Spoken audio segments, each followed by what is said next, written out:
పొత్తులో భాగంగా జనసేనకి 21 అసెంబ్లీ, 2 లోక్సభ, బీజేపీకి 10 అసెంబ్లీ, 6 ఎంపీ, టీడీపీకి 144 అసెంబ్లీ, 17 ఎంపీ సీట్లు దక్కాయి. ఈ వార్త బయటికి వచ్చినప్పటి నుంచి జనసైనికులు, కాపు సామాజిక వర్గ నేతలు తీవ్ర ఆగ్రహం వ్యక్తం చేస్తున్నారు. జనసేనాని పవన్ సీఎం కావడం తమ లక్ష్యమని, కానీ ఆయన పొత్తులో 21 సీట్లకు ఎలా ఒప్పుకుంటారని అంటున్నారు.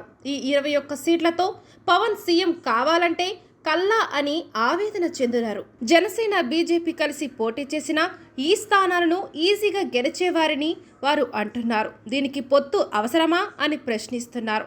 రాష్ట్రంలోని మొత్తం 175 సీట్లలో జనసేన, బీజేపీ కలిసి పోటీ చేసి కష్టపడితే ఖచ్చితంగా 50 నుంచి 60 సీట్లు వచ్చేవని అంటున్నారు.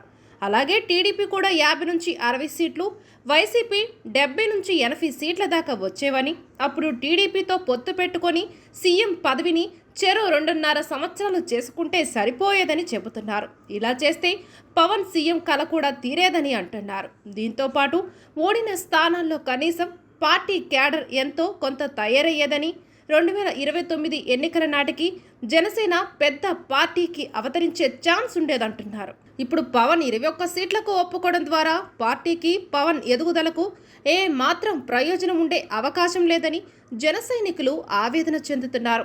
ఈ పొత్తులు అంతిమంగా టీడీపీకే ప్రయోజనం చేకూరుతుందని అంటున్నారు. ఎన్నికలకు ముందే ఇలా జరిగితే ఒకవేళ అధికారంలోకి వచ్చినా జనసేనను బతికించుకోవడం కష్టమే అంటున్నారు.